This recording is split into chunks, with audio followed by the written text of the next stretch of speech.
Hey, welcome back to Team Brown Podcast. We're excited that you have joined us again. My name's Jeremy. This is Erica. We are excited this is episode 3.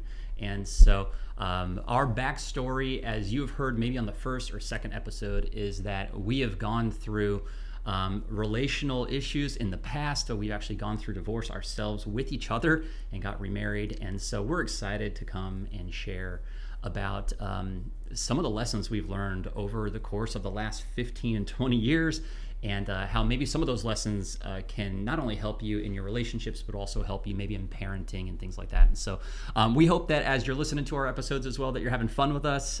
We are having fun ourselves, and we get a chance to kind of giggle about it when we're back watching those videos and kind of listening to the podcast as well. We get a chance to find little things about each other and some nuances about the podcast that are just fun and exciting and funny. So we hope that's your experience too. If you are having fun with us and if you're enjoying the podcast, we'd ask that you just get a chance to share this to somebody else that you love, that you know that maybe can be blessed by it or that can maybe be helped by it. And so if that's the case, we also know that the algorithm land in technology or in the internet, that they like to make sure that this gets shared to other folks that maybe you and I both don't know, by just liking the podcast and commenting on it and sharing it yourself and giving it a subscribe and things like that. And so normally we wouldn't ask for that, but because we do want this to reach lots of folks, we would love for you to be able to share that too. So but that's a little bit of our story. Brown Podcast really started out of the heart of just saying, hey, we've learned some really valuable lessons. We can't really share all those lessons in a scalable way if we don't, unless it's like one-on-one over coffee, and that would take forever. And so we just wanted a chance to be able to share that through the internet and through social media. And so this is part of the etymology of our podcast. And so we hope that you're having fun as well. I'll kick it back over to you, but we just wanted to start off the podcast by saying a little quick thank you and saying that we hope that you're enjoying yourself as well. Go ahead. Yeah. Thank you for listening and watching us. So we're excited to be here and do episode 3 for you and give back and just spend time with you. And you can watch us in your home or you can listen to us in the car if you prefer. And that's really our hearts, is just to give back and help others with our experiences we've had and how we have dealt with loss and grief and divorce and healing, and give you guys hope. Yeah, and so you might notice that we've changed some stuff, and that's kind of like life, right? That is sort of the story of our relationship, is that you get to see it over and over and replay it in your brain, and as you go through it, you're like, oh, I could retool a little bit of that. You start fresh, you start with what you know, and that's kind of how episode 1 began with us. But as we go on and as we progress, hopefully this gets better, both in quality and in also just like looking at it, not just the audio quality, but the video quality as well, and some of the background and stuff like that. So we've been working on that for the podcast, but it's just kind of a fun parallel to what relationship looks like. And I thought about that as I was doing it. I'm like, yeah, that's just kind of how our relationship's been for like 15 years. Mm-hmm. So that's cool. Okay, we'll kick this off. Last 2 podcasts, we talked about adventure. We talked about it a bunch, and we kind of touched on it, but we never went into like, what does that mean? Like, what do you mean adventure? Are you guys backpacking through the Alps? And that answer is no. But we do put value in our relationship on adventure. And so talk to the world about that. I think for us, we're just willing to say yes. Like, if God puts an opportunity in front of us, we're not afraid to try it out. After we pray on it for a while, if God confirms, and we ask God to be clear, we say, okay, God, if you want us to go there, or you want us to take that job or that transfer, then you provide the house, you provide the job, you provide the school for the kids, you provide a community for us, a job for me. Not just a job for Jeremy, but a job for me. And it needs to be affordable. Here's our budget, And so we've lived in 3 different states now, and we've just seen God do that for us each time. And for us, that's our experience of adventure. It might be different than yours, but ours is just saying yes to new opportunities and being willing to move and relocate and leave what was behind and start brand new in a brand new state and build new friendships and new communities and have new places we work, and it's been exciting. And we're going to come back to leaving what's behind, because I think sometimes there's a huge value in that piece from our relationship as well. But I do want to double down on, so we mentioned in the last episode that like the having expectations sometimes can mess with your relationship, and it also can bring dissatisfaction, right? Because some of those relationship norms can be violated, I think is the word I used, or broken. And so it kind of goes back to that, like whenever you don't live with adventure or the spirit of adventure in your relationship, you end up creating these boxes of like, I'm gonna live here and I'm gonna live like this, and these are the norms, and this is my pattern, and this is safe, and so this is how it's gonna be from until I die, maybe, or whatever. Like this, from now on, for forever, it's gonna be like this because it's consistent and it's comfortable. And there's value in some of that. Like for instance, I shop, I wear solid colors, I wear a lot of them, and I don't go nuts with brands or anything as well. And that's just something that I'm like, that makes it easy for me. I don't have to worry about it. I took it off of a tip from a bunch of CEOs back in the day, and it's just like, hey, this works for me. And so even though that's kind of my box when it comes to clothing, I think sometimes we do that with relationship, right? Where this is how it's gonna look, and this is how it's always gonna be. And when you come in home from work, we're always gonna have this type of conversation, or this Taco Tuesday's always Tuesday, or whatever. Breakfast is always in the morning. It's just boring, and it's sometimes the monotony of that. It's like, I know what to expect until I die, and there's no excitement in this. And so part of us living with excitement in our relationship is that everything's a new normal all the time, right? I often talk to college students. A lot of what I do is talking to students that are at that stage of life, as you know, and they are all going to live a new normal. Their whole world's going to be disrupted. They live in a new spot. They have new friends. They eat new food. They have a new environment, and everything is a new normal. And it's exciting. There's something exciting about that because it's a new normal for everybody, right? And I think for us, it's kind of a reset button.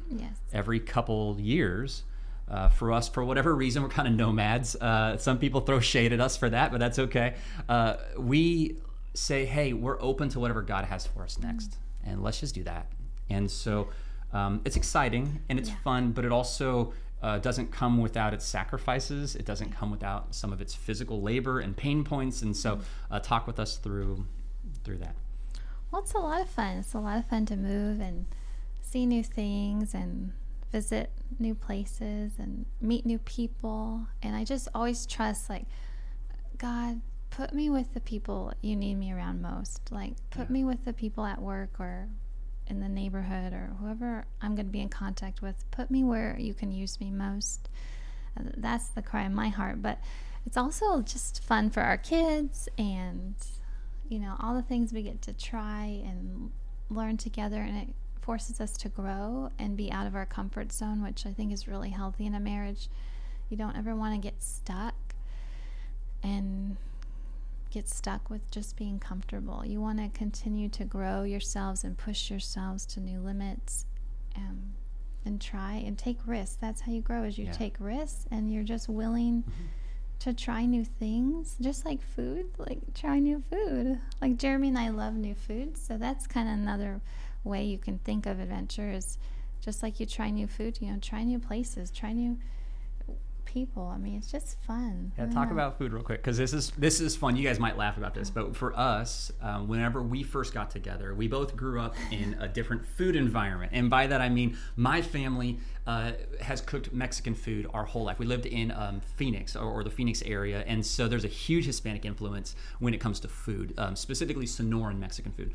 And so tamales and enchiladas and tacos and burritos, but it's like the specific type. It's not Tex-Mex like we have here, but it's a Sonoran Mexican food, and so it's got more spices and stuff in it, and it's delicious. But we ate it all the time as kids, but there wasn't a ton of variety, right? Whenever we first got together, there wasn't a ton of variety in other types that were not either just good old American food like hot dogs and hamburgers and or straight up Sonoran Mexican food. There wasn't a ton of other types of food, right? And so talk with me about maybe a couple of the different ethnic foods that we've had that are just, some that are good and maybe some that are bad. Well, when we moved to California, NorCal, there was a really large Sikh population, and that was my first introduction to Indian food, like East Indian food and curries. And It's just amazing. Well, we live, so if you're familiar with NorCal, about an hour north of Sacramento, there's a little town called Yuba City and Marysville. They kind of combine to each other. And they have the largest population of Middle Eastern, specifically Sikh population. A lot of them run the orchards and the rice fields and things like that. And so they have restaurants that support their community. And so delicious, though. It's so good. Yeah. So amazing. So that's another thing. If you take risks and you move to new locations, you get to learn new people groups and new ethnic groups. But then when we moved here to Texas, wow, kind of sad, a little let down for us is coming from Arizona and having food that was so close to the border, Sonoran Mexican food, and then having Tex-Mex, which was just really different for us. Not saying it's bad. I think if you grow up here and this is all you know, then I bet it's amazing. But for Jeremy and I, who have only had one type of Hispanic food, and then coming here, it was just so hard for us to get used to, like cheese sauce on everything, and the salsa, they would serve it like warm instead of cold, and there are just some differences.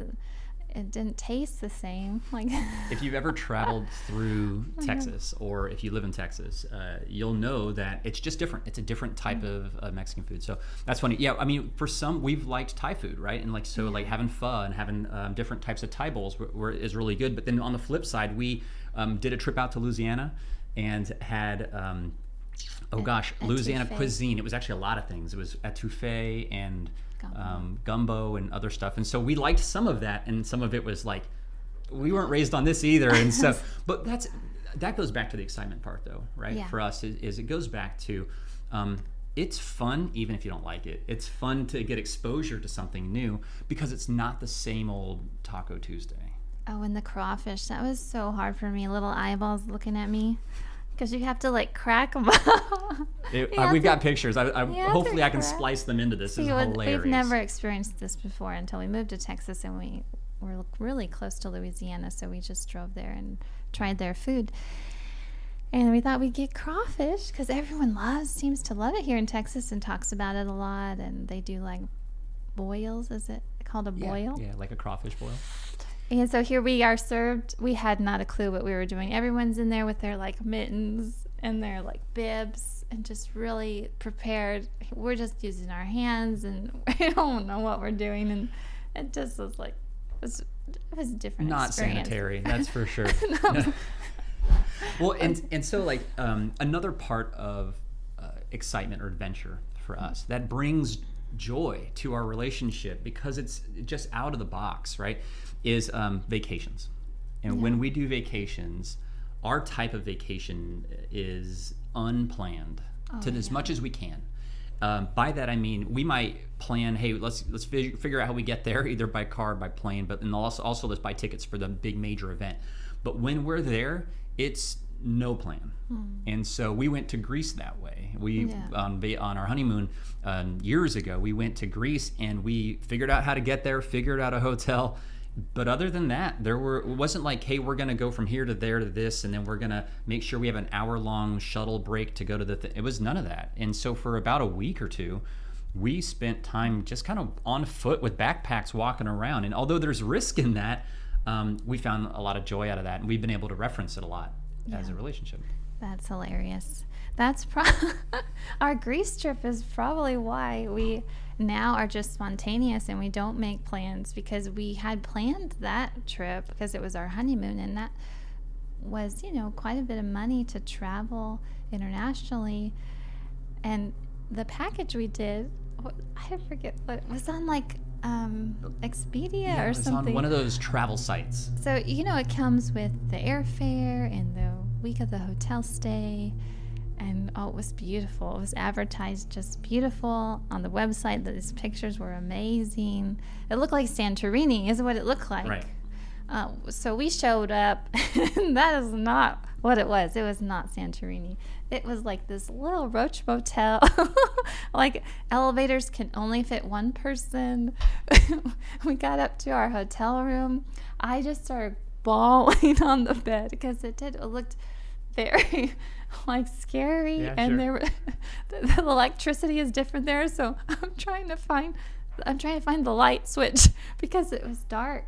How Well, do you you have do to a use your light switch? key to actually it's to turn on the lights, which is the first time we've ever seen that. Well, let me tell you. So as a husband, we normally are fix-it guys, right? And so by that I mean my wife is crying on vacay on our honeymoon. That's an issue. Like, I'm gonna have to fix this now. Like, and so I say, hey, let's get our bags. I'm sure this is Greece. I'm sure they got tons of hotels around. So let's just get our bags. We'll say no thank you to whatever this is. We'll call Zillow tomorrow, or not Zillow. It was something else. But whatever, the Expedia or whatever, tomorrow. And let's just hop in a shuttle and let's just find a hotel. We don't speak Greek.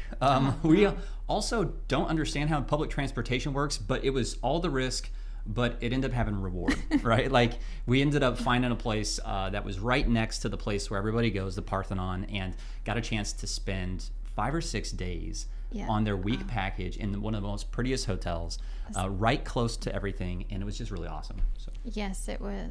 How we found it, we jumped on the subway like at midnight. Oh, so we could have died. We could have. Yeah, we just randomly followed some other young guy who's like, oh yeah, follow me, like down this alley.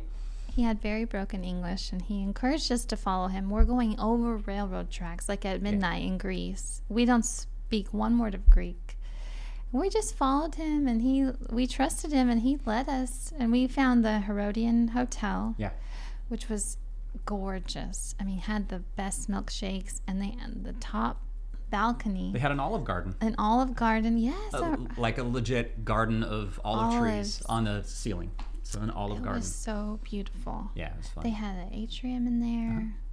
It was just amazing. So we're not trying to rehash like, hey, you should go to Greece. We're not travel agents. We're trying to say that when you live with adventure, there's this something to look back on and say, like, I didn't feel stressed out. This wasn't something that we had planned, that we set all the expectations, and then we got to live a couple of them, but we broke a bunch of them, and like now we're disappointed. Like, no, we had fun. And so we show up and we got a chance to really make something out of something that could have been awful had we set all those expectations. And we've been doing that ever since, right? We've been doing that sometimes when we move to a new place. We've been doing that whenever we go on vacations and just say, hey, let's just drive. But we did that to Arkansas this year. We went up to Arkansas and we got a chance to see the Hot Springs. Yeah, Hot Springs. Hot Springs had this really cool nature preserve that's like right next to it where all the big hot springs are at. And we got a chance to just see some of the like prettiest views and a gorgeous church, and it was just really neat. Yes, so let that encourage you that when you take risks, you know, sometimes like that story we just told you about Greece, at first it did not turn out right. But then when we decided to go on an adventure and take a risk, that trip ended up being better than we could have ever planned because we just stumbled on this gem that was amazing. And that's kind of like how Texas has been and NorCal was for us. Mm-hmm. You know, we got here, and we didn't know if we would like country life coming right from the city, but we got here and we're like, oh my goodness, this is amazing. Like, our life has never been this amazing.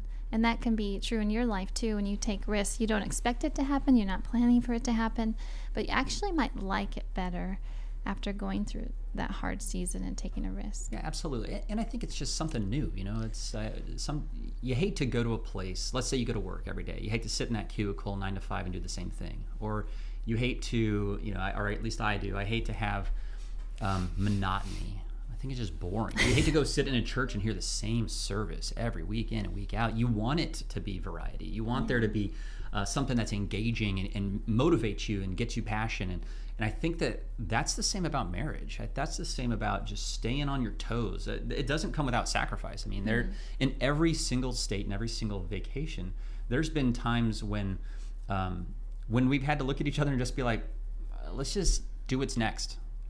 Hey, that hotel's closed. Hey, we called 10 other hotels. They're all booked. Okay, let's just go to whatever's next. You know, or let's be open to whatever comes up. And so it doesn't come without sacrifice. I think that sometimes we oversell tools, right? And that happens in the faith world a lot too, which is like, hey, our faith experience is awesome. It's going to bring you to a better life, but we oversell it as if it doesn't have sacrifice, and it definitely does. But that's the same about living with adventure. So there's sacrifice in that. There's risk in that. There's a ton of risk in it. But just be open to, hey, the return on the investment is worth it. The return on the risk is worth it. Yes. So what else? What other things have you seen in our relationship that you think the spirit of adventure is alive and is fun, and whatever that might be, from either animals here at the house, or living with animals, or being out in different weather, or different climates, or whatever else. Like, what else in our life do you feel like maybe adventure colors in the experience a little bit better for you? Well, I definitely think having animals and doing the farm life, that's something that's really What's your favorite thing about been farm amazing. life? I'm going to show some small clips of our animals at the front and back of this. So what's your favorite thing about farm? I just absolutely love being outside and just watching the animals and just sitting there or walking and just hearing all the farm sounds, the chickens and the goats and the ducks, and watching the ducks swim in the pond. It's just something so peaceful about being by water. I love coming out every day and collecting eggs and looking for eggs. Like that, there's always like an egg hunt every day. Like, and for the first time now in my life at 38, I understand why we do egg hunts for Easter, because I never understood, why do people search for eggs? It didn't make sense to me. But now I get it, because the chickens lay eggs in different places of the yard, and you literally have no control over where they're going to lay. You want them to lay in the nesting boxes. You buy the nesting boxes. They don't lay in the nesting boxes. Of course not. They lay under the house, under the shed, over by the pond, over behind this tree, and you literally have to go hunting for these beautiful eggs. But it's an adventure and it's fun. And they give you free presents every day. Well, so what's kind of cool is, like, we didn't know as city kids that eggs come out this color. They're not dyed this color. Yeah. That certain chickens, and this might seem silly for people who grow up in like have had chickens, and I knew that chickens are Easter eggers or olive eggers, but we didn't know that they're not either brown or white, right? And that they actually come out in different colors. They come out with greens and blues and like light shades of all the stuff. And even like different colors of like dark red or super light red. And so it's just really neat. Like it's fun, because part of the spirit of adventure is not seeing it coming, right? And it's like, hey, I didn't see that one coming. Like having eggs every day, different shades all over the place. It is kind of like an Easter egg hunt every day. It's pretty cool. Sorry, I'll put these away. Oh no, I want to show them this. Okay. This week, we found our first blue egg. It's like a light pastel blue. It's different than the greens. They even lay speckled eggs. I don't know if you guys can see that, the contrast here, but it was amazing. And a sweet friend of mine gave us some new chickens, so thank you, Lacey, if you're watching. And they lay blue eggs, which is so fun. Yeah. And so I love these because they're just, the chickens are so generous. They give us free eggs every day and free gifts when we come out. And then it allows us to be a blessing and bless others, because we don't need to eat 3 dozen eggs a day. We don't. But we have an abundance because our chickens give us an abundance. So we love to give what we have and just be a blessing to others, and just give back and give our eggs and just help people. So these eggs have just been such a blessing, and not just to us, but to others. And if you know me, you've probably had some of our eggs if you're in Texas. Yeah. So what's neat about eggs, and this is I think everything's a metaphor for something bigger, right? I think God does that intentionally. Like he gives parallels all throughout the earth, where it's, as things grow, that is kind of a parallel to us. Okay, well then how does nature react to that as well? And so this is kind of a fun thing for our experience, is that the simplicity of something so inexpensive, right? An egg is not expensive, but giving it away, people are like, oh, hey, cool, farm fresh eggs, that's awesome. And it's one of those things where I could have given you a $15 or $25 Starbucks card and it doesn't mean as much, right? Where it's like farm fresh eggs, or it means something. I don't know what that is, but it's so simple, because for us it's darn near free. It's it costs us corn is what it costs us from Tractor Supply or whatever. But it's this idea of, if you give it away, for us we could make 1,000 omelets or cake or whatever. We don't use it for all the eggs, but if you give it away, that the spirit of generosity in a family is really valuable. I think that for people, they understand that it's a small token of I love you, or that I value you, I show value in you, without any expectation of return. Yeah. Right? It's not. I'm not asking for anything from you. I'm not trying to do this with any other motivation than just here's a carton of eggs, enjoy, we love you. And I think that if in your life, maybe you don't have chickens and you're like, that's a great idea, but I don't have 20 chickens. Whatever you got, if you have time, if you have resources, if you have a specific skill set, if you have something that is meaningful, give it away. Yeah. Because your gift of your time, or your gift of eggs, or your gift of with a smile attached to it and nothing else, it goes so far in bringing up the kind of raising the sea level of your experience and your relationship. And that's true with us too. Like, there are times whenever you work 12-hour shifts in the hospital. And so there are times when you're just not feeling it. Right. And I have to then, as a husband, meet you halfway. I have to give away time, or like, hey, I'd love to relax on a Saturday or whatever, but like we have 2 kids, and I want to make sure that I'm able to give my time and my effort, my energy, and prepare a meal. Or, hey, let's jump in the car and let's go grab something to eat, or something like that. And I think that that's something real simple of saying, I have the ability to do this, and I have the resources to do it, so let me do it. I'm going to show you value. Yes. I could be selfish. Yes. And it would create conflict. But why? Why would I do that?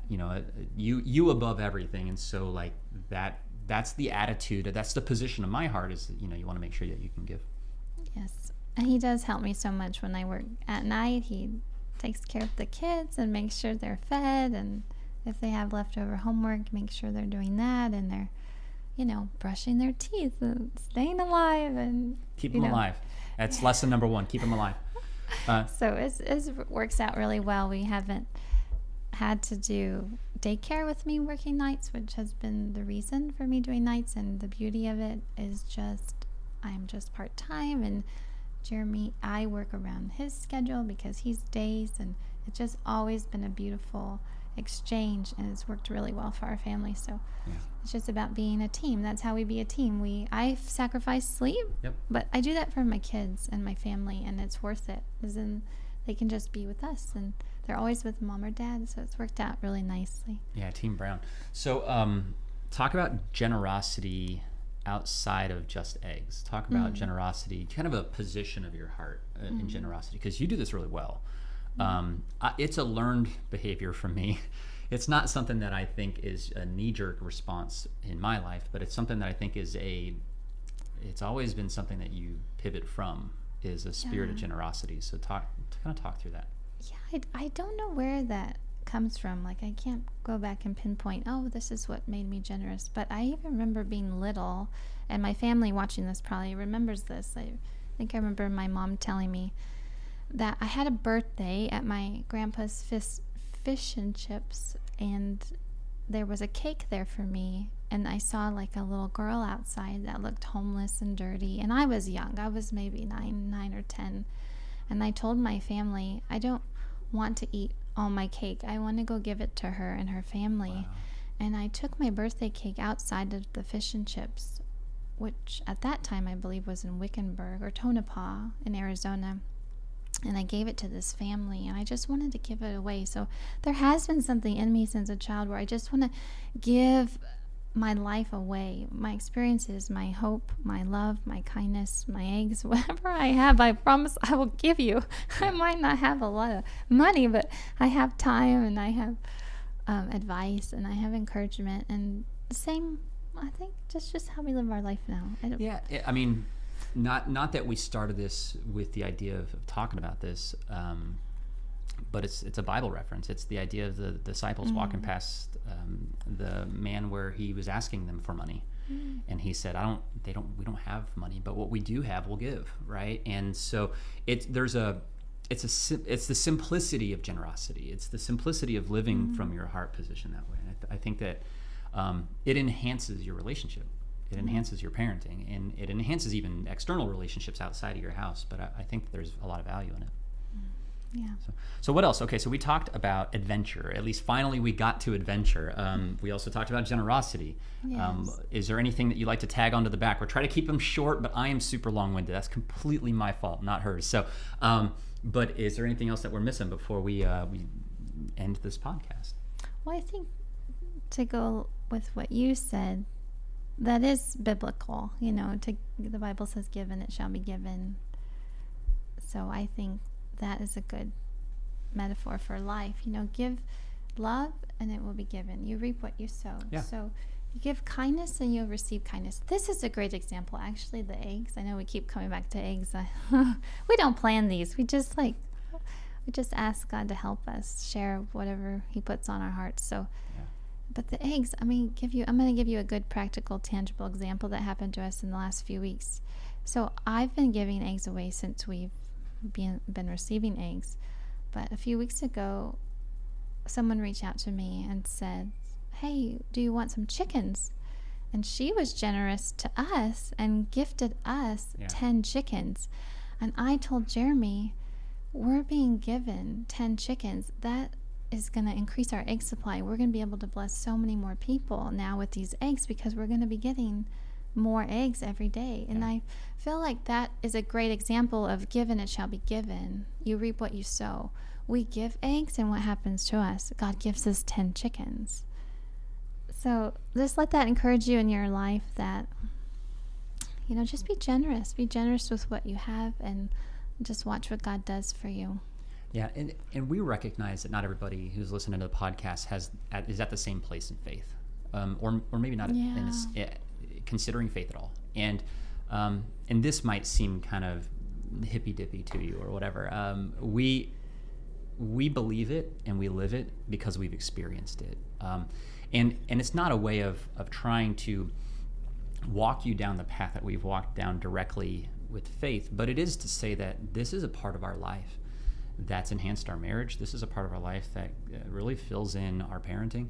And also the idea of generosity, you can't outgive God. And so for us, it's like whatever you give us and wherever you position us, either physically with adventure, wherever you put us, or wherever you position us in life, with our jobs or with our time, I want to be the best that I can be in the moment.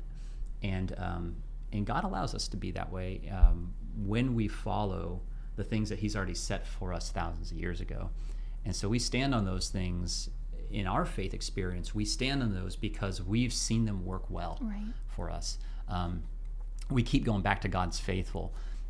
He taught us stuff, and he's faithful to show us the outcome of that too, and he has. And so this is really cool. We hope this encourages you. We hope that some of our stories make you laugh and let you have fun, but we also hope that you take away something and you say, I can do that better. Or, oh yeah, I forgot about, I super value that. Let's book a trip this weekend or whatever. Be adventurous, be spontaneous. Your spouse will appreciate you for it. Your kids will love you for it. You'll be, the best mom or the best dad out there. We hope that you live with adventure. We hope that you live with generosity. And that is, I'm going to go ahead and wrap my portion up. Anything else that we need to add? I think just for us, we recognize that we wouldn't be together. We wouldn't be sitting here in front of you doing this if God hadn't restored our marriage and our family. And so that's where our faith comes from, is just that we wouldn't even be a couple. We wouldn't even have kids in there. We wouldn't have this farm and this life if God hadn't intervened. And he took us from something really dark and made it beautiful. And he can do that in your life too. So whatever you're going through, just let us encourage you. You can look at us and say, wow, God did it for them. He can do it for us. And he can, and he will, and he wants to do that. So thank you guys for joining us. Yeah, absolutely. God bless you guys. Thanks for hanging with us today.